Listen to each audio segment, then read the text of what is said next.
All right, ladies and gentlemen, thank you so much for being here. I am Cherie Warwick. I'm the head of Black Blockchain Consultants. If you are new to BBC, what we do is we focus on how we as Black people can be a part of this $3.1 trillion industry that's forthcoming. Whether you're looking for a blockchain job, you want to start a blockchain business, blockchain consulting company, you want to make 6 figures, 7 figures, 8 figures or beyond, or you just want to change the world throughout the diaspora with blockchain, here's where you come to find team members and get inspiration and the information you need in order to succeed. So thank you very much. If you are part of the Zoom family here, please feel free as Dawn is speaking to put questions in the Q&A. So I also want to welcome one of my sidekicks here, Miss Audrey Taylor of Tailor Made Branding. Say hi. Hey, everybody. She is our social media queen over here. And we want to welcome our special guest today, the CEO of PopCom, Dawn Dickson. Welcome. Thank you. Good morning.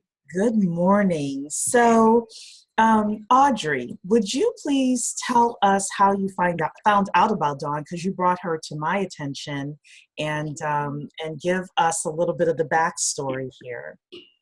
Yeah, I found her online. I read an article on social media, and I was just amazed at her company and just reading the history of what they were doing.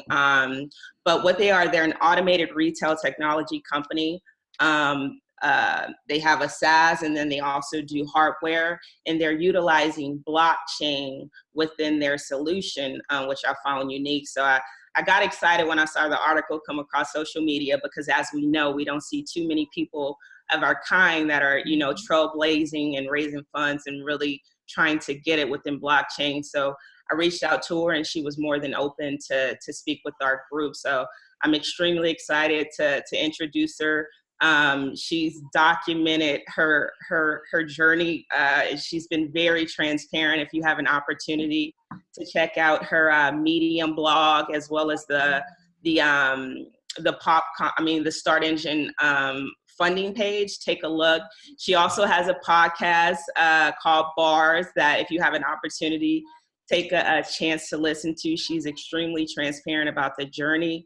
But yeah, Dawn Dickson, take it away. Give us a little intro about who you are, kind of what this journey has been like for you.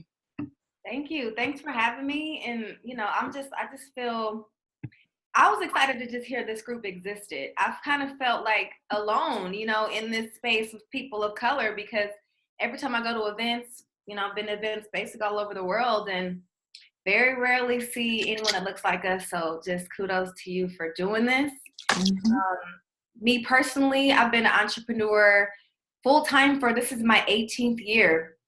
So I'm just like a serial entrepreneur, and I pride myself in like tackling problems to solve, which is basically what entrepreneurs do. But what led me to this, I'll make a long story. It's a 7-year, I'll make it in like 2 minutes. So in 2011, I started a company called Flat Out of Heels. And my goal was to sell ballet flats, rollable flats, foldable flats, compact shoes for women in vending machines when their feet hurt, which the business is still in business. It's flatoutofheels.com. And I wanted to sell them in vending machines because when your feet hurt and you're in a nightclub or airport or at a conference, you need it now. You can't go order it online and wait. You can't go to a store. So I felt like, automated retail was the future of distribution for products, especially on-demand products. But I didn't see anybody doing anything like this anywhere. So it was very challenging to get that product to market. And I ended up starting my own hardware company called Solutions Vending International to build my own vending machines, because I didn't want to sell my shoes in the same machines as Doritos. It just wasn't what I wanted to do. Plus, it's just too big. So when we finally built the machines, my team and I, and brought them to market, I put my very first vending machine in the Atlanta airport, which was amazing to put your first product in the #1 airport in the world. But also, it helps me to realize, I also put it in Club Live in Miami and MGM Grand Casino Hotel in Las Vegas. And then I realized, I'm selling these shoes, but I don't know anything about my customer. I'm not collecting any data. At this time in 2012 and 13, no emails were available at vending machines. Only less than 5% at that time even accepted credit cards. It's just the entire vending industry, even though 120 million people a day in America use vending machines, and there's over 8 million vending machines, they don't collect data. So then I decided in 2016, after doing some market research for 2 years, look for a software solution. I was like, okay, I'm going to tackle this software problem because nobody else is solving this problem, and it's a problem that I'm having, and it's preventing me from growing and scaling my own business because the lack of data, I sell products on Shopify. That's my host. And we get so much data from that, from Shopify, Google Analytics, AdRoll, and so many tools online that give you just extreme amounts of data so you can understand who your customers are and how they're converting. In the brick and mortar space, it just didn't exist. So I set out to solve this data problem and figure out how we can sell products in vending machines while collecting customer data while not being too invasive or intrusive to their personal information. And so I concluded that using face recognition at the point of sale, so actually putting cameras on the vending machine and using those cameras to count the traffic that walks by and then calculate conversion rates, which is that version of an IP, what an IP address does on a website, the human body does in the real world. That's how you know if they convert or not. And then also capture their age, approximate age up to 92%, how they're feeling, their emotions, their facial expressions, how they're engaging with the POS, so the point of sale, how they're clicking around, how long they spend there, and then using machine learning, AI, to understand the behaviors, pull in that behavior, who's shopping, male, female, how they're feeling, how they're engaging, and then create some predictive analytics and behaviors around that, and also create some customer, some traffic pattern data to understand what venues are they shopping in, and so on and so on. So when I brought this out, telling people I'm going to build this, I filed for my provisional patent in 2016, I started getting inquiries from the cannabis industry. Like, can we use this for cannabis? Can we sell cannabis in a vending machine? And in the cannabis industry, if you operate and own a dispensary, you're not able to write off your HR costs the way that any other business is. You can't include your employees as an expense. You can't. So all the money you spend on employees, it doesn't come out of when you're paying taxes, it doesn't count as a business expense. So dispensaries are spending a lot of money on HR and people to verify your ID 2, 3, 4 times. And they want to kind of alleviate that or just make the process and the transaction faster and eliminate the wait time. And then, of course, the taxes that they pay associated with HR. So I said, well, yeah, we can use your face to verify your ID, but then you bring a whole different set of issues to the table when you start to put people's identifying information in their face. How can we protect that information? How can we store that data securely? And how can we be sure that it's not going to be breached, especially around purchasing a product like cannabis that is regulated and very sensitive? People don't want that personal data out there, especially because it's federally illegal. So I started doing some exploration on how we can keep data safe, while at the same time, I started to trade and invest in cryptocurrency. This is in 2017 in the spring. I started to really learn about Bitcoin, started to get into tokens, buying Bitcoin and other tokens, and learning about these new ICOs and these blockchain projects that were coming. And then I was like, what is blockchain? Like, what is this? And what are these products being built on? So me taking a deep dive into these projects to be an investor, I was like, oh my goodness, I can use blockchain to store the customer data for the cannabis and regulated retail products. And we can store this data securely on the blockchain. We can turn the people's face into a biometric hash, which represents a string of symbols, numbers, letters that represent that person. And we never have to give up their data, and it can't be breached because only they can release it in a smart contract with that vending machine. So once I realized this technology existed, it really opened up opportunity to sell any product in an automated way. I can give you a real like simple use case. You go to the grocery store, you're doing self-checkout. You want to buy some wine with your groceries. You cannot buy that wine without someone walking over to you at that self-checkout and verifying your ID. So there's still friction in the transaction. So if we use the blockchain and use my solution on those grocery store kiosks, you can now scan a QR code, engage in a smart contract, and just say, just release my age data. Because all you need to know to buy liquor is how old you are. You don't need to know your name or anything. You need to know that you're verified 21 years old, or in some cases, some places 18 in Canada. And that's it. The smart contract will say, this is a verified 21-year-old. That's all you need to know. And so that use case now is what we have a lot of customers, a lot of demand for. So that's what we're doing with blockchain, is just for identity and for secure customer data. The roadmap down the road, we're going to open it up to our customers like Procter & Gamble and other retailers to use for like loyalty programs. So, you know, when you're shopping and you're buying something, you don't always want them to send you coupons and offers, and because you may not be really into that particular brand. So now you have control over your data, because when all your data is stored on the blockchain and your token, which we call the XPOP token, brands have to incentivize you to give you permission to give them permission to access your data, whether around purchasing, your demographic data, anything. They can't just take it. They're going to have to say, we'll give you a discount, we'll pay you. But now I see retail moving to where customers really control their data. And I also see social media moving in that place. Facebook is the big boy now. Remember when MySpace was the one? There will be a new social media solution that comes out with a level of privacy in there. And I do believe that blockchain will be powering that as well. Well, you said a whole lot there. A lot. Yes. You know, and I also was thinking about the healthcare solution in regards to how data's moved from your pharmacy to the doctor to a new doctor, et cetera, et cetera. So yeah, I mean, I can definitely see a lot of solutions there. I want to go back to how you began and just get a little bit more in your mindset in regards to being an entrepreneur, because it seemed like every time that you hit a wall, you busted through it with, okay, let me create my own solution.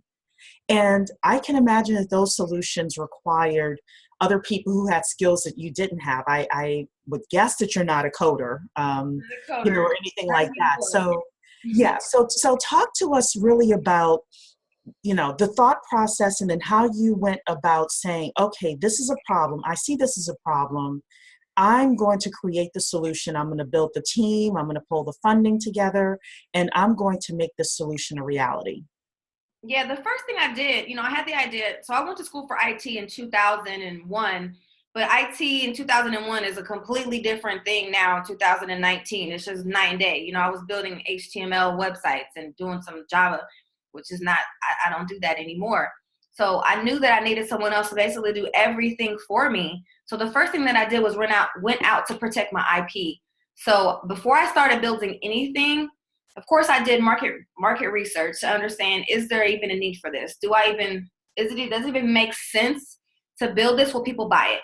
So after spending several months interviewing people in the industry, vending operators, vending manufacturers, it was overwhelming, yes. And then spending some time, you know, in an accelerator for the cannabis industry in Colorado. I lived in Colorado for 4 months, and it was like, yes.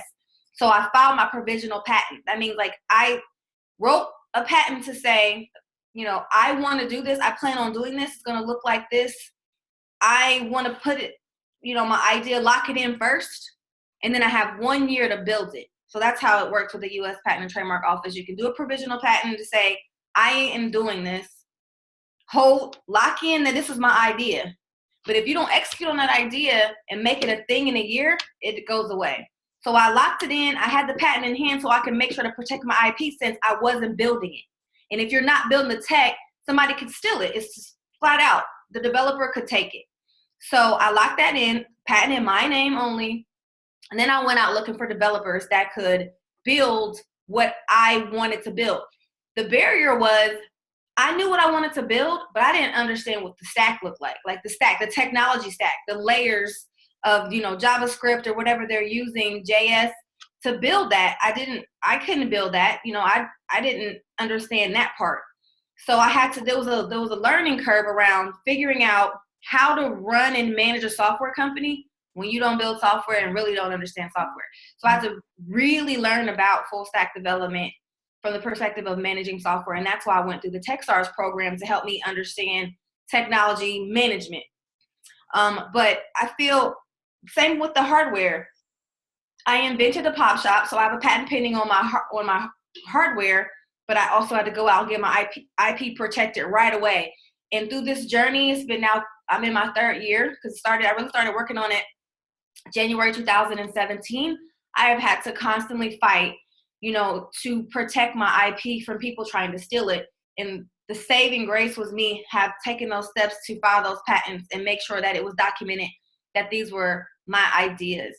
Yeah. So after that, after I have my IP protected, make everybody sign intellectual property assignment agreements, meaning everything you do while you're working with me belongs to my company. It's not yours. It's mine. It's the company. So we have to do that, and everybody should do that at all times. And then had them, of course, non-compete, non-disclosure, and just went out and built a team of people who believed in what I was working on. And that's one of my strengths, is just being a connector and bringing people together to work on things. I've been doing that for many years. And I'm, I feel like I'm pretty good at just bringing the right people together and the right synergy together.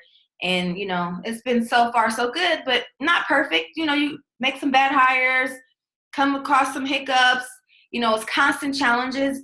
As you said, I started flat out, solved my own problem for hardware. Then the machines were dumb, had to create some software. And now I had to start another business last year to build hardware again, because my software investors, which I've raised now, not including my active campaign, I've raised $900,000 for the software side of things. And they're like, no, we don't want to invest in hardware. We don't want to do hardware, but I still need hardware. So I'm starting a whole new business again to build and prototype hardware. So it's like you constantly have challenges, and it's like, how do you go outsource, which sometimes when you're first to market, or you're a market maker, or you're in a new market like I'm in, there's not anybody doing it. There's not anybody doing what I'm doing. And, being first to market, like me doing the flat outs and vending machines in airports in 2012, it's not always good to be first to market, because people see you and then they improve on it because you've done the hard work of just laying the ground. Proving it out. Yeah, proving out that there's a market there. Like intellectual property, if you can have any type of IP, any type of patent, or any type of, trademark, anything that you can leverage, that's the value, being an inventor, because you can always sell that IP in a competitive marketplace. Yeah. Yeah. And I think people need to understand the law, and granted, CYA, check with your attorney. But I think it's, if somebody changes your invention 30% or more, then they can file another patent on it as well. So yes. You also want to be sure that your patent is broad enough.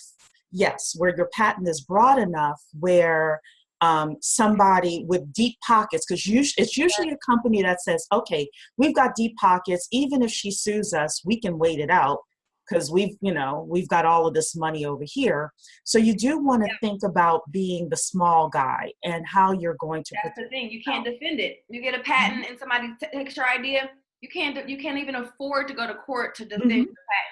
So you're absolutely right. And with a design patent, which I have on my hardware, if they make one change in the way it opens, mine opens to the front, they go open to the side. Now that's the same thing. So it's like, now I'm in a race to just get the product out. So it becomes a marketing play. That's it. Because people say, it's so competitive. And I'll remind people, how many types of soda or cola is out there? How many brands of tissue? Like I always tell people as a reference, usually when you get a tissue, people call it a Kleenex. Kleenex is a brand. It's not tissue. That's tissue. But you associate tissue with a specific brand, which is Kleenex. So I just want to be the brand that you associate with automated retail and data analytics and, innovative vending. It could be 1,000 more companies doing it. but I still want PopCom to be the name that people know. And that's really when it comes to just building your brand. And, you know, I've learned too that a lot of that is about me as a founder. You know, I used to say, I don't want to be the face. You know, I thought it would hurt, you know, as a Black female, they used to tell you, I've been an entrepreneur for a long time. So they used to say, you need to get somebody white on your team. And I say, well, let me just not be the face. But I realized people buy into me, into the story, and into, you know, they're more comfortable buying from a person they can relate to or supporting a person they can relate to than just a company that has no face behind it.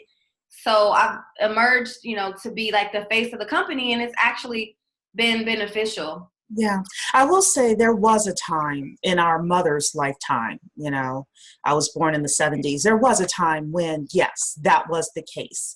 But, you know, in 2018, 2019, I've even discovered that with my own business, that people do buy into me, you know, and I have a lot of white clients and Asian clients in my business. They don't really care. They're just, you know, like, okay, you know what you're talking about. I want you. You know, so that is great. I want to talk a little bit about sales, because we're actually starting an 8-figure blockchain business class tonight. And one of the things I try to talk to people about is the importance of selling. And a lot of times selling had this crazy, you know, tone of, oh, you know, the used car person and things like that. However, I believe that the best salespeople are the best teachers. If I teach somebody something, they're more likely to buy from me because, you know, they trust me. I want you to talk, because you mentioned how you got your first products into the airport and MGM Grand. Those were like big, you know, opportunities. Mm-hmm. So talk to the group about the importance of being able to sell your ideas as well as your products at the end of the day as an entrepreneur. Yeah, for sure. And I used to always think like I'm not a salesperson, but I just realized I'm not like a cold calling type of person. Mm-hmm. But what I am is a great networker. Mm-hmm. And that's how, in a very authentic and genuine way, building mutually beneficial relationships with people over time. Mm-hmm. So I got into the airport, not because I went and pitched to the airport, was because I've been an entrepreneur a long time. I've been out here putting in my work. I've built a reputation for being a person of integrity, a person of my word, being a producer, you know, delivering. And so when I came out with this new idea, after I've already was an entrepreneur for 10 years, with this new idea, right away, I got investor support from angels. You know, people always say Black people don't invest money. All of my early investors, every single one of them, were accredited high net worth Black people. Mm-hmm. So, but they knew me already. Mm-hmm. You know, so I didn't have to sell it. They already felt comfortable and confident. It also went a lot to do with, like, I've been on LinkedIn since early LinkedIn. LinkedIn is a very powerful, powerful networking tool. I always keep it up to date. I mean, if you look at my LinkedIn, I'll drop the link, but like it's very detailed and extensive, and people go look at that and reference who you are. Mm-hmm. You get people to endorse you, that means something, because people want to work with people that other people vouch for, that other people say this is a good person. So all that came into play. So I never went out to sell like to MGM or to the airport. I put the idea out there and people came to me like, hey, would you be interested in being in the airport? Absolutely. You know, it walked me in the door. Came to me from LinkedIn. Would you be interested in doing a pop-up in MGM and see how it goes? Absolutely. So like it goes from like years of just, like I said, networking, being consistent, keeping your people updated on what you're working on. Like, people can't help you if they don't know what you need help with. If they don't know what you're working on, I just always put it out there. This is what I'm doing. You know, you have anything that's relevant to this? When it came specifically to selling the product, I spent 2 years in just R&D, like research and development, going to trade shows, building relationships, meeting people, talking to them, following up. I have a folder in my email called networking. And what I do is every time I go to a conference or an event, I always follow up. Like every business card that I get, I say, good to meet you. You know, let's stay connected. Let me know. And then we'll chit chat about whatever. And a lot of times then they fall off. Like you don't talk to them because it's like not on front of the front of the burner, you know? Mm-hmm. I take them those emails, put them in a folder called networking. Every 3 months, I revisit that folder. So I say 3 to 6, I revisit that folder and I say, okay, that's where we left off. And just reply to that email. Hey, how's it going? It takes like a couple days because a lot of them. But people value that over you sending them an email blast for you to send them a personal email. How's your wife? Oh, how was that show? How's business? Mm-hmm. Doing that. And then when I want something, they're going to answer me. Absolutely. So it's not just, I'm going to call you up and sell something to you. It's relationship building. Mm-hmm. And it's years sometimes, but it pays off. I have big companies that I work with because I've put the work in of just getting to know people on a human level. So when they think about opportunities, they think about me. They just come to me now because, again, they trust me. They know me. I'm consistent. And I just don't go to them when I want something. And it's even the same when you're doing, corporate clients. Like if I'm selling my software now. I got my big customer after probably, 6 to 8 months of just talking and keeping them posted. And, this is what we're working on. And this is where we are. And I send out a quarterly email blast to my email list of just personal contacts. I say, hey, do you mind if I keep you updated on what I'm doing? And they'll be like, yeah. So every quarter I send the email out and I'm like, this is a recap of what I'm doing. This is my recent media. This is our recent, and they can click on it and look at it. Mm-hmm. And we get a very high click-through rate on those emails. So that's what I recommend. It's a long process, but once you get it, you're there. And then you can basically get the buy-in because even if, like for me, when I'm like, I'm selling this, do you need it? They're like, I don't need it, but I know somebody else who does. And let me connect you right now. I don't have to even do the selling. People sell for me, basically. By the time I get on the phone, they already convinced that they want it because I have so many people that are like an ambassador for what I'm doing. So that's my way of doing it. Some people are killer cold callers and can close it. I'm not like that. I'm not like I can actually do that, but but it does depend. You're right about the relationship. But I'm not that. Yeah. And I think everybody has to play to their strengths, So so there are 3 things that you said that I want to kind of recap for people. Well, 3 things that I'm going to add. Sorry. One was making the time for follow-up. And I learned this a long time ago when I got into business. Somebody taught me this. When you go to a networking event, a lot of times people don't schedule the follow-up in their calendars. And what she taught me, and it does work, is if you're paying to go to a networking event, schedule the time for follow-up, and it needs to be within 24 hours. So if you're going that evening, you schedule your follow-up time that morning. You do pull out your business cards, make sure to take notes as you're talking to people as well, because you'll forget what people said. So you take notes on the card, and then you pull them out, let's say, the next morning, and you start, I personally try to connect with people on LinkedIn, and I'll also send them an email, great meeting you, blah, blah, blah. And then I like the idea of can I, send you a quarterly update, and I'll just add you to my list. I think that's a great way to do it. There are also tools out there that will like ping you and say, hey, you haven't spoken to this person in 3 months, just a reminder. And you can be like, oh yeah, I want to keep up that relationship, So one tool that I used to use is called Contactually.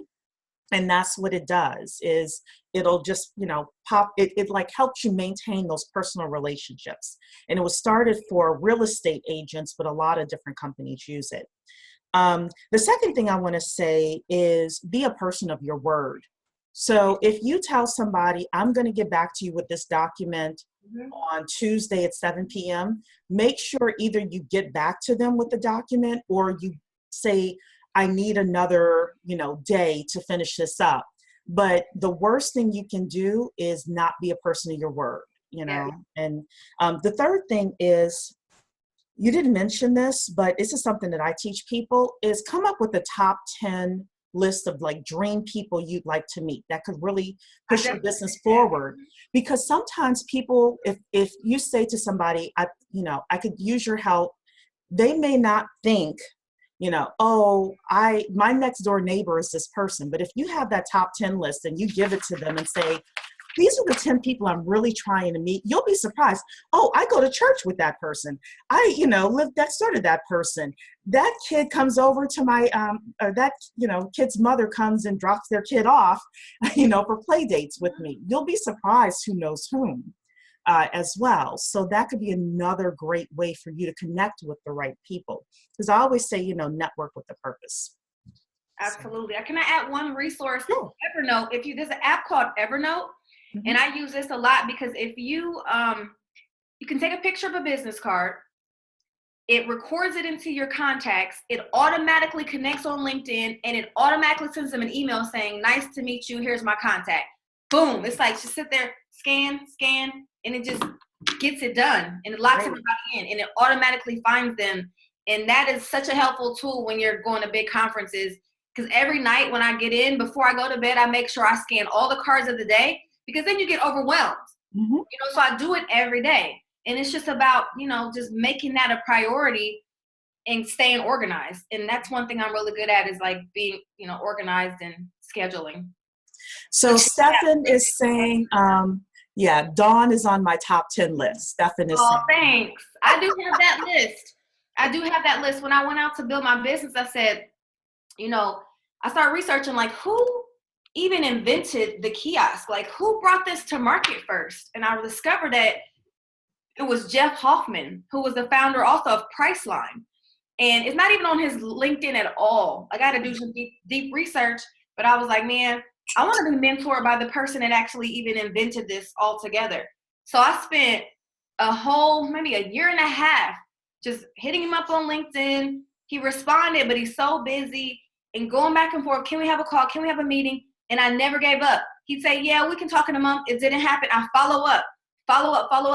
Finally, we're talking on a regular basis. And now, he may be joining our board of advisors. But it took me following up, not getting discouraged. Don't take it personal if people don't get back with you. It's not about you. They're busy. They're doing things. Follow up. That's what people have told me over time. Like, I deal with you because you follow up and you're consistent and you don't drop the ball on things. And I had the same thing happen with Flat Out. I got a big, huge deal from just going on LinkedIn, hitting up the person that I want to work with, and just introducing myself and follow up. And a year later, it finally happened. Yeah. LinkedIn, people respond. The top 2 places for business is LinkedIn and Twitter. People respond on LinkedIn and people respond on Twitter. That's where the business people are generally at. So I don't do a lot of networking on Facebook or anything, but LinkedIn, major things have happened for me on LinkedIn.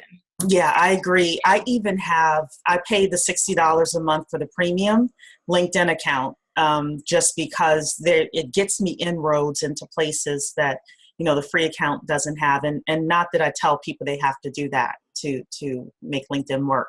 Talisha asks, what are your strategies for conducting market research? Interviews. And it's tedious and it's a pain. But literally this I didn't do a lot of the cold calling. I had my team do the cold calling, but we made lists and research, top vending machine operators, top vending machine manufacturers, top, CPGs, top stores in Shopify.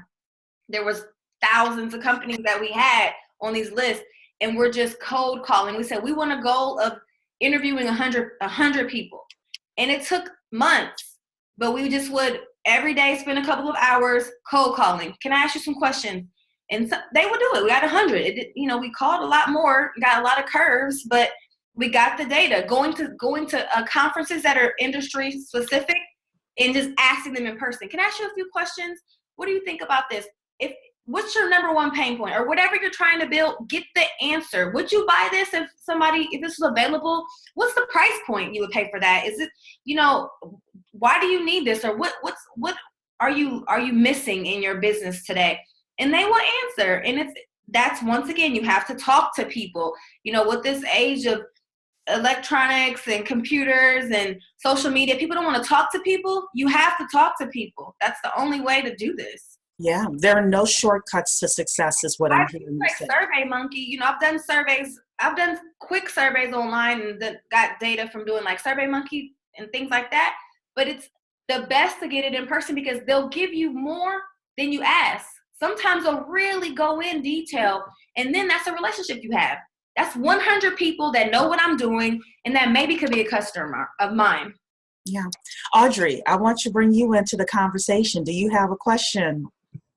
Yeah, I do. I'm more interested in terms of your introduction to blockchain, because within our group, we learn a lot about blockchain, and our goal is to become blockchain consultants for larger organizations or even small companies, medium-sized companies like yours. How has that journey been? How has that learning curve been for you, going the direction of, introducing blockchain to your solution? I'm sorry, say that one more time. I apologize. I was reading a question I got distracted. I was reading this question. Say it one more time. Sorry. No, it's just about your learning curve in terms of blockchain, because blockchain isn't an easy technology to understand at all. So how has that learning curve been for you in understanding the blockchain technology and implementing it into your solution? So it wasn't hard for me to understand because of my background in IT. I mean, I was learning the web when it was an early thing for consumers and for, regular users. So I have a tech mind, like I understand it, I just don't build it. So once I got in, like started digging really deep, going to blockchain conferences, doing a lot of blockchain, like I took a Udemy class to learn about blockchain. I took a Udemy class to learn about cryptocurrency, Udemy class to learn about trading. I would join the webinars and things of companies that were talking about their projects so I could hear them explain how they're using it. I just absorbed everything that I could find around it to understand it. And I'm still learning, but I certainly understand the basics, the fundamentals of it, how it works and how it's going to grow over the years. And, I feel really excited to be in on this early. It's so early. Even though people like Bitcoin been around 10 years, that's nothing. Right. So early. Right. It's going to be adopted at scale, but it takes time. The same way it took time for people to get on the internet. Everybody didn't have email. So many companies didn't even have websites in the 90s. So it's going to take time for people to start using it and realizing that it's just a new way of transacting. It's the ledger, it's a new way of doing business. And I think, now a lot more companies are adopting it. We see Hyperledger, we see the government using it, we see it used in healthcare. So it's like either jump on the train and get on board or be left behind. And a lot of times it's us, it's our people that get left behind. So I spoke at an event the other day and they asked, is it valuable to learn, how to code in blockchain or even manage blockchain? Absolutely, yes. That's why I love to see what you're doing as far as the consulting. There is, I feel like it's unlimited potential right now with so many people just being interested in learning how they can work with blockchain and just learning the fundamentals of blockchain, that the opportunity for you all as consultants is very large. Yeah. And there's another group that we are, I guess we call it sibling organizations. There's another group of Black developers, Black blockchain developers called Nubia Wave. That we have connections with. We can connect them with you, Dawn, if you wish. There are these groups of Black people that are doing various aspects of blockchain consulting, development, etc. And, I would love it if there were 1 million of us that were involved in whatever pocket you want to get into. If you want to do smart contract development, great. Or if you want to do contract auditing, yeah, you want to be a project manager, you want to be sales, because there's a huge need for sales. And then there was a stat that I read yesterday that said that content writing, is the #1 freelance opportunity out there. It's gone up 530% last year. And then last night, I interviewed a gentleman who does crypto content writing. So because there's such a need for education in just the world, there are all sorts of opportunities. And I think we just need to figure out what our God-given skills are and say, how can we apply that to the blockchain and go? Did you see where now Black Girls Code and Consensus have teamed up? to start teaching these young Black girls how to work Yes. something. That's huge. I was clapping. Amazing. It's amazing. I was clapping. I was so happy because we do need the resources in order to be able to do that. But I will say this, Black Girls Code has been around for a long time, and Yep. this goes back to what you were saying about being consistent. They have been consistently working in the community for years, and now they're starting to get the recognition and the teaming partners that they deserve. Absolutely. So, yeah. So let's go back to Stefan's question here, asking, is it possible that mobile data collection through the smartphone could make a standing kiosk extraneous? That's what I don't really understand that question, because I don't understand. They're not related in any way. I mean, a standing kiosk is for transacting. It's for checking in your luggage. It's for paying for your groceries. It's for ordering food. Your mobile phone won't do that at scale. I mean, it's just not. I don't see how. Maybe if he can expand on that question. Yeah, I think the mobile phone data is if, for example, I pick up my phone and I get something from Amazon or Shopify or someplace like that. What my understanding is, Dawn is solving a different problem in terms of the retailer, the standing retailer. Now, retail kiosk and retail vending machines in brick and mortar sales setting, collecting data about the customer, since you can't get it unless you're there in front of them writing down, oh, this is a woman, this is a man, they purchased or not. So it's really just about retail data, nothing else. Now, people may ask, and I'm going to play devil's advocate here, people may ask, we keep hearing retail is going away. Retail, is dying. The shopping mall is dying. What say you about that? It is not even me saying, it's just facts that 82% of all customer buying decisions are made in store. So retail's not going anywhere, it's changing. People are looking for engaging experiences, automation, faster purchasing, going through like things like Amazon Go, where you just grab it, put it in your cart, and then it automatically connects to your phone, and then that makes that purchase. But people are not going to stop going to the store. It's just not going to happen. Even when you look at people that shop online, in general, they'll go to the store to learn their size. Once they know their size, they can order again. But in most cases, those decisions are made in the store around what you want to buy. And then also to keep in mind, everybody, even though we're tech savvy and we're in this life, like, that's not the general thing for the entire population. People are still heavily reliant upon, going to the store. So it's not changing in our lifetime to the point where you won't go to the store at all. Even though we have all these delivery services, and even though things are more convenient, still, brick and mortar is very relevant. And then also, as you see, we look at Amazon as the leader in the global, them and Alibaba of global retail. Amazon is doing package lockers. Those are vending machines. Amazon's doing Amazon Go. That's brick and mortar. So they're moving offline into the... They just bought Whole Foods. Exactly. When they bought Whole Foods, I said, oh, they definitely see what's happening here. They're moving into the physical retail space. So a lot of these e-commerce brands that are doing great online, they want to be able to have quicker access in a smaller retail footprint. And that's where vending comes in. In China and Japan, they already get this. There's one vending machine for every 23 people in Japan. That's a lot of vending machines, but they're buying everything from the machines that are convenient. So it's not going to go away. What's going to happen is places like McDonald's was already doing it. They're going to replace people with kiosks. It's not going to stop. It's a wave that is going to continue. Unfortunately, the jobs will be removed, but we don't have a bread man deliverer. We don't have a milkman. People are not getting newspaper delivered as much. As technology disrupts, jobs do go away. That's why we have to stay on top of things. And new jobs will be created. And new jobs will be created, and we have to be trained for those jobs. Absolutely. So I see a lot of questions here, but we have a limited amount of time with Dawn. So I'm going to try to get to just two more questions here. Tawana. Stefan's question, he just asked like a follow-up. I just want to answer that real quick. Yes. He said, I'm sorry, it sounds like the primary value is data collection for conversion. What will the kiosk do that a smartphone app with face recognition? Keep in mind, the kiosk has face recognition around that kiosk transaction. The phone has nothing to do with people shopping at a kiosk.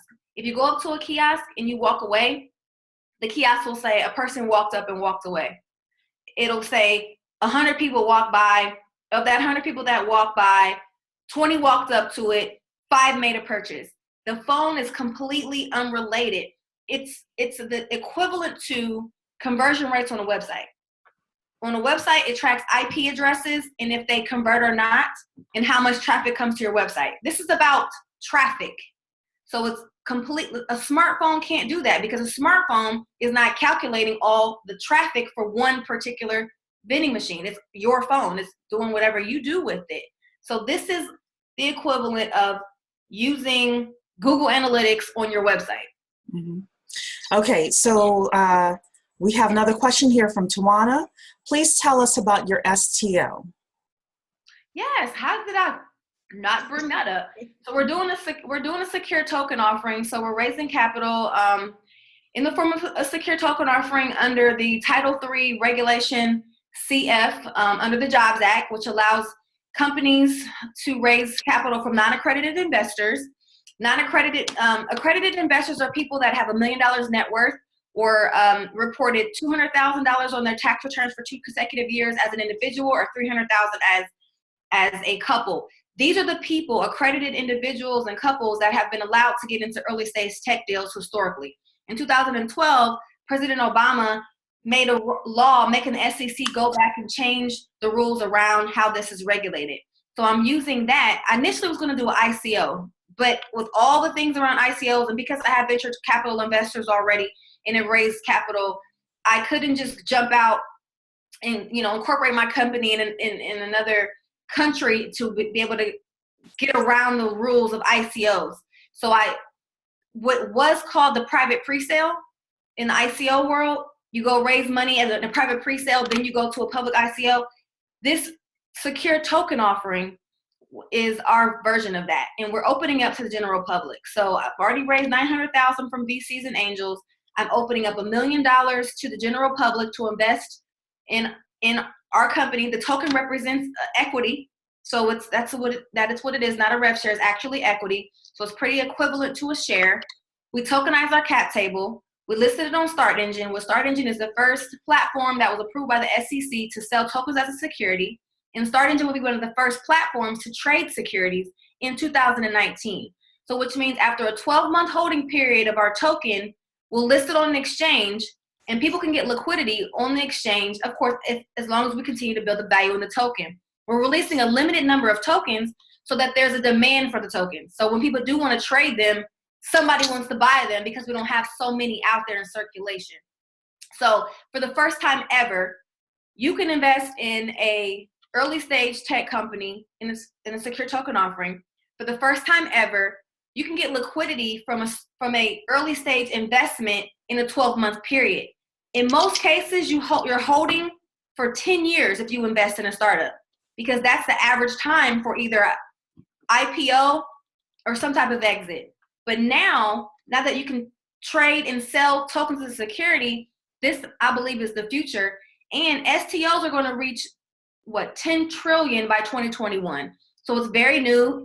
The law came out in 2018, but I want people to understand that, there's several businesses out here raising money like this, and it's never happened where non-accredited investors could get in on these deals. It's never happened. You can invest, you can get shares in a company when it goes public.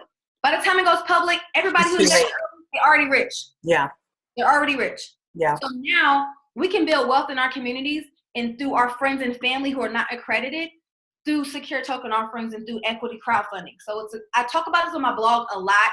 I've written several articles and done several videos about explaining secure token offerings and just the significance of them. But that's how I'm raising money. It's on startengine.com/PopCom.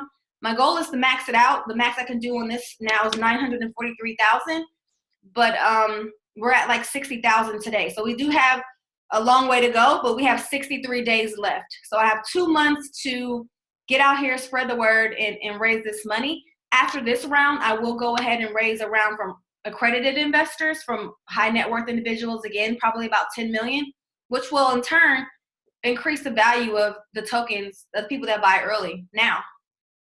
Fantastic. Well, we definitely will do our part to push this out there and just let people know about it, you know. So Audrey, you have another question? Tamika had a question for you. She said, where do you get your data from to mine? I don't understand. We're not mining data. The data is collected at the kiosk. So when people walk by, we're collecting traffic data, demographic data, age and gender, emotion, and conversion rate. That's gathered directly from the person and people in front of it. Then when you go up to the machine, when the person transacts, they can opt in to share their data, their email address, their identifying information, whether to purchase a regulated product like alcohol, cannabis, pharmaceuticals, or to join a loyalty program. But the data is coming directly from the individuals. Right. Imagine it like, again, Google Analytics for vending machines.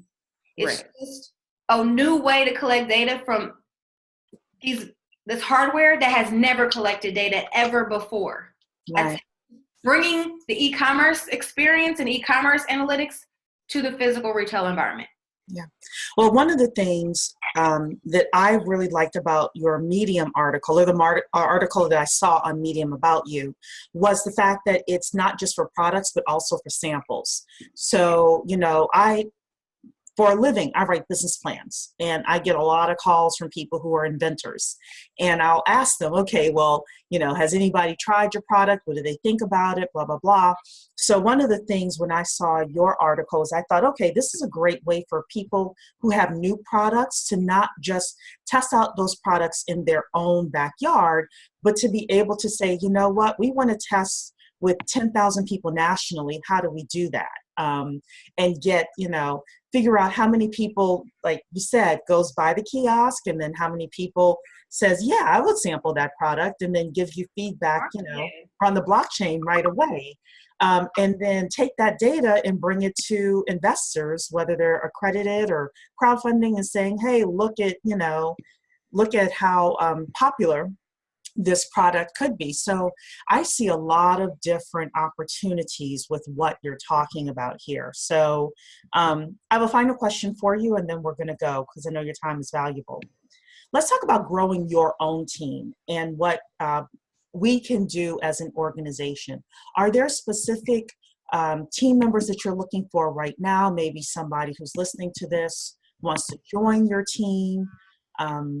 You know, you can talk about anything that's available. For sure. So we're raising money to do two things. Of course, continue our operations, continue to have operating capital while we're working on the product, but specifically for the non-recurring engineering costs associated with bringing our hardware product to mass production. So I'm definitely looking for like people with a mechanical engineering background to work with us. And we're also raising money to implement our blockchain solution. We're building on GoChain, which is a part of Ethereum. So, but GoChain is the fastest transactional chain right now. So if you're in a retail space and the vending machine, you don't want to stand there 5 minutes waiting. You know, we all know Bitcoin is slow. So when we try to buy Ethereum or something else, convert it into Bitcoin on the exchange because it takes so long. So the speed. You know, that was a big thing a couple of years ago or last year, the speed of transactions over the blockchain. So GoChain is really fast. So we're looking to work with developers, you know, developers for the blockchain, people that can help sell our solution to the cannabis space. So we're going to be hiring definitely high-performing salespeople, definitely hiring developers, and definitely hiring someone with a strong hardware experience. Fantastic. So with that, thank you so much for being here today with us at Black Blockchain Consultants. And for everybody who's listening, of course, if you're not a part of our organization, we have so many people like Dawn that are going to be coming on this year to talk about what they're doing within the blockchain space. And you can find out more at blackblockchainconsultants.com. So thank you so much, Dawn, for being here. Thank you. Thank you, Audrey. Thank you. Have a good day, everybody. Bye.